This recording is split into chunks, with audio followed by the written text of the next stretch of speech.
여러분은 막장 드라마를 즐겨보시나요? 막장 드라마는 지나치게 비현실적이고 비상식적인 전개를 보여서 우리 뇌가 필터링하기도 전에 자동으로 욕부터 튀어나오게 만들죠. 하지만 오늘 소개해드릴 영상은 드라마보다 더 막장 같은 전개로 역시 현실이 드라마보다 더 시궁창이라는 걸 알 수 있어요. 이 사건의 범죄자 스티브는 아내를 두고 바람을 피웁니다. 그런데 그 상대가 자기 딸이었어요. 게다가 아빠와 딸이 결혼식도 올리고 아이까지 낳았다는데 이건 무슨 근본 없는 개족보 집안도 아니고 도대체 스티븐이라는 인간은 어쩌다가 괴물이 되었는지 지금부터 이야기를 시작하겠습니다. 1975년 뉴욕에서 태어난 스티븐 플레들은 학창시절 전형적인 아싸였습니다. 그래서 애들 노는데 끼지 못하고 늘 혼자 놀았다고 해요. 그러다 보니 자연스럽게 컴퓨터와 친구가 되고 이후 1995년 20살이 될 무렵 인터넷을 통해 미성년자였던 엘리사를 알게 됩니다. 엘리사는 당시 15세였고 스티븐은 어린 그녀를 성적인 목적으로 꼬시게 돼요. 그리고 당장 엘리사를 만나러 가겠다며 뉴욕에서 텍사스까지 26시간 정도 차를 운전하는데 발정난 개가 되어 밤을 새며 찾아갑니다.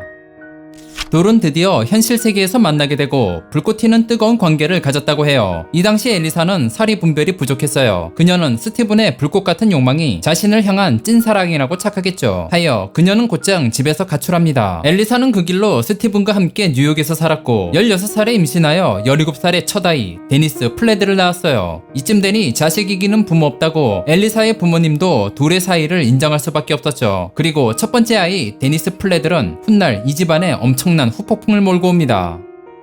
그렇게 불꽃처럼 뜨겁던 스티븐과 엘리사. 하지만 막상 결혼 생활이 시작되자 불꽃 같은 스티븐의 사랑은 엘리사를 향한 불꽃 샤닥으로 돌아옵니다. 스티븐은 분노 조절 장애가 있는 듯 화가 나면 집안에 물건을 부수거나 벽에 구멍을 뚫기도 했어요. 거기다 어디 한 곳 진득하게 못 붙어있는 백수라서 결혼 생활 내내 엘리사 혼자서 육아와 경제 활동을 책임졌죠. 하지만 진짜 심각한 문제는 딸 데니스에 대한 신체적 학대였어요. 이를 목격한 엘리사에 따르면 스티븐이 데니스를 멍이 들도록 꼬집고 물고문을 했다고 합니다. 정말 심할 때는 아이스박스에 가두고 밀폐한 뒤 숨이 넘어가기 직전에 풀어줬다고 하죠. 상황이 이 지경인데 엘리사는 왜 스티븐과 이혼하지 않았을까요?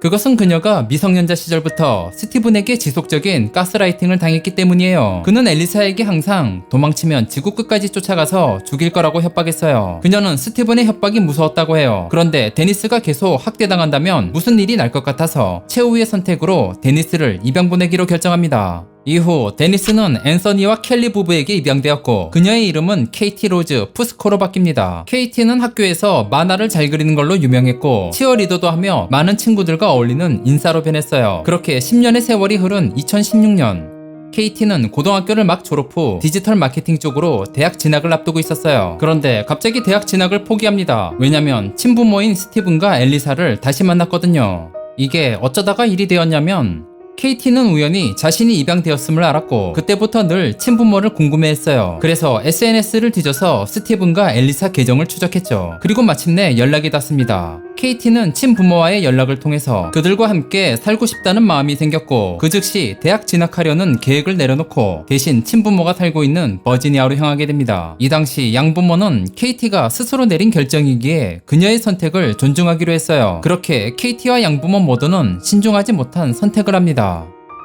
케이티는 스티븐과 엘리사와 다시 가족이 되었어요. 그리고 케이티에게는 2명의 여동생도 생겼습니다. 그런데 이상한 점이 있어요. 엘리사는 과거 스티븐의 폭력 때문에 케이티를 입양 보냈는데 지금의 스티븐은 새롭게 갱생한 걸까요? 아니, 전혀 그렇지 않았습니다. 그는 고쳐 쓰는 인간이 아니었어요. 단지 엘리사는 입양 보냈던 케이티를 받아주지 않는다면 엄마로서 딸을 2번 버린 거라 생각했을 겁니다. 그렇지만 엄마로서 미리 언급은 했어요. 과거 스티븐의 폭력 때문에 케이티를 입양한 사실과 그가 지금도 여전히 위험한 인간이라 엄마 자신도 곧 이혼할 거라고 말이죠. 이 말을 들은 케이티는 놀랍게도 타격 1도 안 받았어요. 케이티는 너무 어렸을 때 일이라 기억을 못할 수도 있습니다. 그렇다면 케이티에게 또다시 스티븐의 악몽이 시작되는 걸까요? 아니, 오히려 반대였습니다. 스티븐은 케이티가 온 뒤 스윗한 쿨데디가 되었어요. 깔끔하게 면도 하고 머리도 기릅니다. 그런 다음 옷차림도 스키니진으로 바꾸며 한 살이라도 어려 보이려 애를 썼습니다. 그는 그렇게 애를 쓴 다음 딸 케이티를 유혹합니다. 이에 케이티는 아빠의 충격적인 모습을 보고 이성적인 감정을 품기 시작해요. 그리고 둘은 은밀하게 근친 짝짓기를 합니다.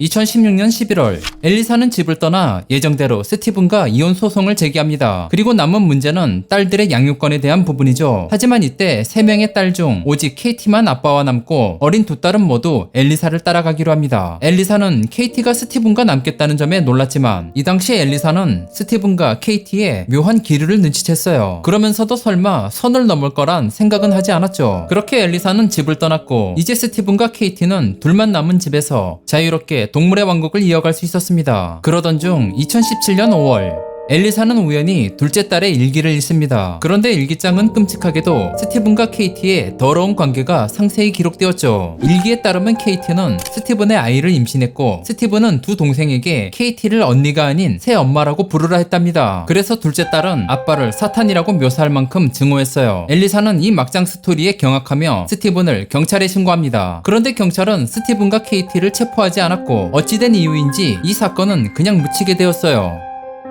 하지만 이 막장 스토리는 여기서 끝나지 않습니다. 스티븐과 케이티는 이참에 결혼하기로 마음먹어요. 그런 다음 미국 동부에 위치한 메릴랜드에서 작은 결혼식을 열었죠. 일단 혈연 관계를 속이기 위해서 혼인신고는 거짓으로 작성해요. 그리고 놀라운 것은 이 결혼식의 하객들인데요. 이 결혼식을 축하해주겠다고 온 사람들이 누구냐면 스티븐의 엄마이자 케이티의 친할머니인 그레이스, 그리고 케이티의 양 부모인 앤서니와 켈리였습니다. 이 웃고 있는 단체 사진 한번 보세요. 벌써부터 어질어질합니다. 참석자들은 모두 이들의 결혼을 축하해주는 것이 최선이라고 생각했어요. 어떻게 어른들이 하나같이 다 무책임할 수 있을까요? 그리고 스티븐과 케이티는 이미 갈 때까지 간 막장답게 아들까지 낳아요.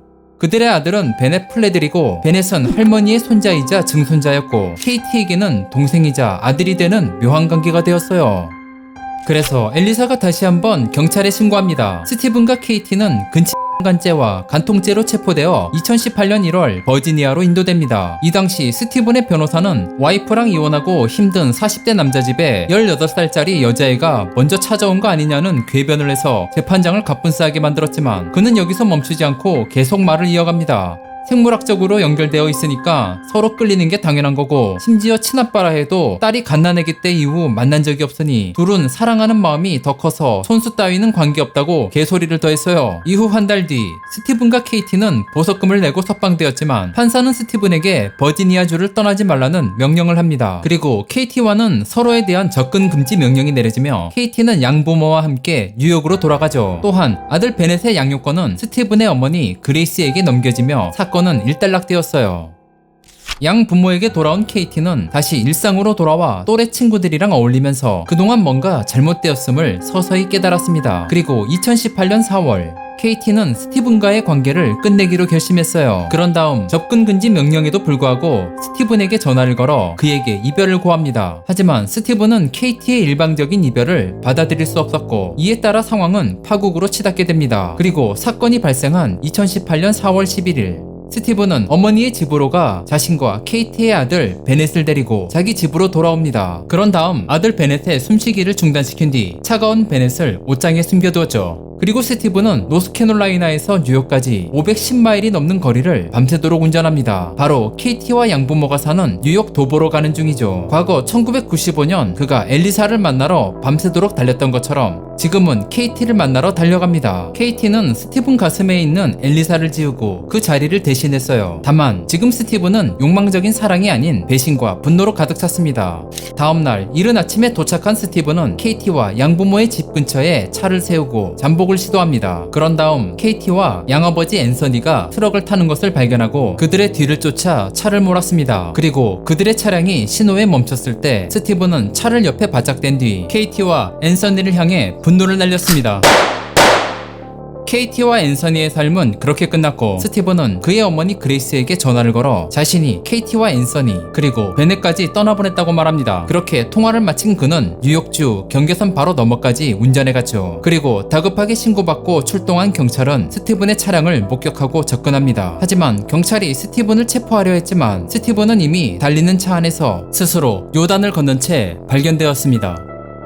이 사건은 2018년 미국 사회에 충격을 안긴 대표적인 사건 중 하나로 기억되었습니다. 근친 이라는 자극적인 주제는 너무 충격적이지만 이 사건의 또 다른 충격은 책임감 있는 어른의 부재였어요. 20대 성인이었던 스티븐이 15살의 엘리사를 유혹하여 결혼하였고 엘리사와 스티븐의 부모는 그들이 임신했다는 이유로 쉽게 결혼에 동의했죠. 게다가 엘리사는 가정폭력을 일삼는 스티븐과 결별하는 대신 딸을 입양시킨 점까지 모두 다 어른답지 못한 행동이었습니다. 또한 엘리사가 최초로 경찰에 신고했을 때 적절한 조처를 하지 않은 공권력의 허점과 스티븐을 변호한 변호사의 어처구니 없는 변론도 마찬가지입니다. 이 모든 어른의 무책임한 방관은 결국 아빠와 딸이 결혼하고 아이를 낳고 모두 끝이 나는 희대의 막장 스토리를 완성했습니다. 다만 엘리사에게서는 안타까움이 남습니다. 그녀는 15살 때부터 비정상적인 성인과 함께 살았고 결혼 생활 동안 지속적인 협박과 가스라이팅을 당했습니다. 그래서 정상적으로 사고할 수 없었을 거예요. 그녀는 미성년자였고 가치관이 형성되기도 전에 편파적인 범죄의 희생자가 되었던 거죠. 그녀의 인터넷 채팅 만남은 자유의 표현이었지만 자신의 속박에서 벗어난 자유는 결국 더 큰 자유의 속박으로 이어졌음을 말씀드리며 오늘 우사미의 기록일지는 여기서 마치겠습니다.